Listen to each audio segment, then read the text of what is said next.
you want to get that offer letter and you want to stand out, well, I'm going to share with you 2 tips. Also, I thought of a third tip, which I'm going to classify as a bonus tip. So make sure you stay until the end to hear what that tip is. These tips are really simple. They are basic tips, but I'm telling you is how you execute these tips that make you stand out. And I'm a lived example of this. I use these tips every single time I interview for a role, and every single role that I have interviewed for after I graduated and after I got my first grad job, I have received an offer letter. Some roles I didn't even accept the offer letter because I got another offer elsewhere. So I'm going to share with you these 2 tips before we get started with today's video. For those of you who are new to my channel, my name is Zainab. I share all things tech, career, travel, lifestyle, anything that's on my mind, I will share it on my channel. So please press that subscribe button and join me on my journey. First thing, and don't shoot me for saying this because I know it's so simple to sit here and make a video and say show up as yourself, but that's what you need to do. You need to show up as who you are. Reason why I say that is because you want your brain to focus on answering questions, giving and delivering clear and concise answers. But if your brain is focused on how do I sound, how do I look, am I using the most complicated language there is, your brain is not focusing on what it needs to focus on. Your brain needs to focus on portraying who you are, giving answers to those questions, and showing your personality. Show up as yourself as an introvert, extrovert, the people who are in between. If you don't believe in those personalities, just be yourself. Showing up as yourself can be the best thing that you can also do for yourself. Imagine if you go to an interview and you act all quiet and all shy, but you know you are the loudest person in the room, and they hire you thinking that you are this sort of individual and you are going to work well with the existing team, and you don't, and you have personality clashes and it doesn't work out, you don't meet your probation period. Therefore, showing up as yourself can help you filter out whether you would fit in with the team and help the interviewer as well filter out whether you would fit in with the team. So try to show up as yourself, and as I said, I know it's difficult, but there's nothing worse that you can do for yourself and your confidence if you're not showing up as yourself. At the beginning of the video, I said these tips are going to be very simple, but it's about how you execute them. So ask great questions. That's my second tip. Ask great questions. And how do you ask a great question is what I'm going to quickly dive through. And if there are quite a few people who want me to break down how I ask great questions or the research and the analysis that I do, I can create a separate video on that. But I wanted this video to be short and sweet. When you're preparing for your interview, prepare 6 to 7 questions. I like to split my questions into 2 categories. One about me, my personal development, my team, all of that kind of stuff fits into one bucket. The second will go into the company strategy, their vision, their mission, and how that aligns with the general world. So the first set of questions about me and my immediate team, so that includes like your personal development, who's your line manager, your team size, all of that kind of stuff. I ask those questions throughout the interview. They're great conversation starters, they're great conversation transitions. I think there's like a proper word for that, but I don't know it. Well, I think I do, but anyway, yes. So make sure you focus on asking those questions throughout the interview. And then at the end, you can focus on the business strategy.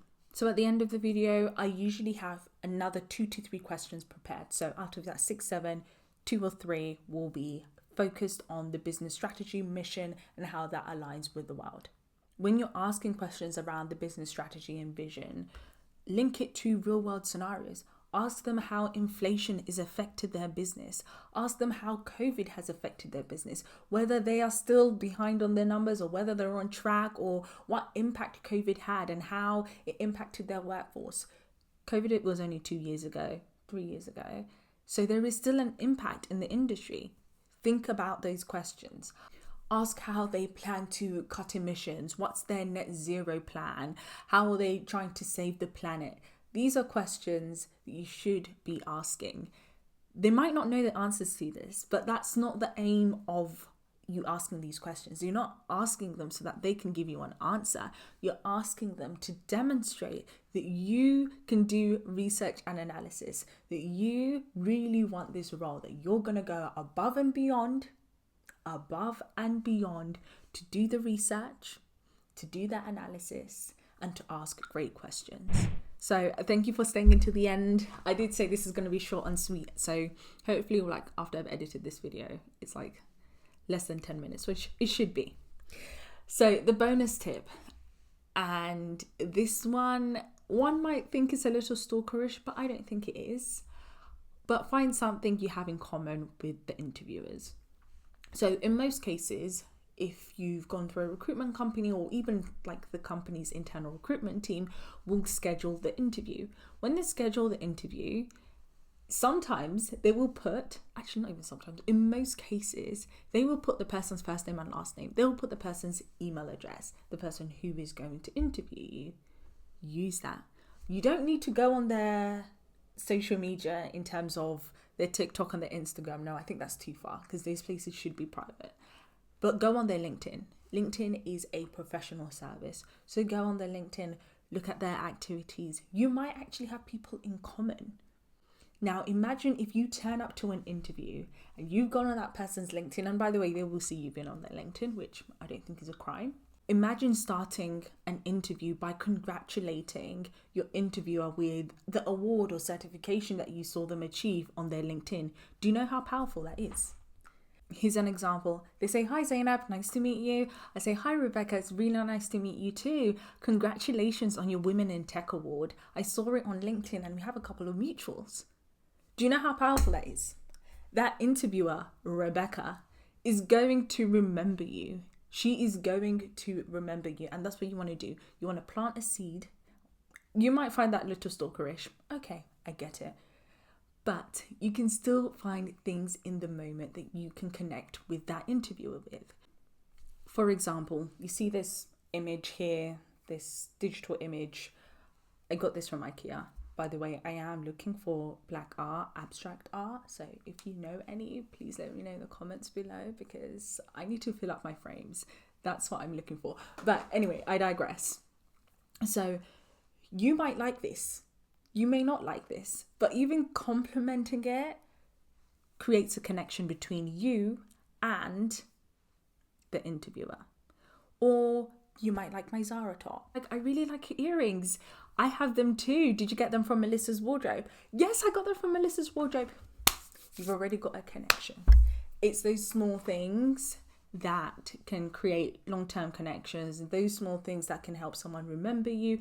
And as I said, you're trying to plant the seed. There are loads of books and lots of work that has been done, a lot of research and scientific studies that have been done on how to influence people. So if you want to have a deep dive on how to influence people, read the books, How to Win Friends and Influence People by, I can't remember his name, and there's another one called Influence. So I'll make sure I link both of them below, and you can read about the psychology of people and how, to create connections. I hope you've enjoyed watching this video, and as I said at the beginning, these are simple tips. It's about how you execute them. And if you are preparing for an interview and you do use these tips, let me know in the comment section below because I'd love to hear from you. And as always, thank you for watching, and I hope to see you in my next video. Today's quote comes from the book How to Win Friends and Influence People. He says, "To be interesting, be interested." I think that's really important, and I think that links back to everything that I have said in this video. This week's music recommendation is A2 by Gold.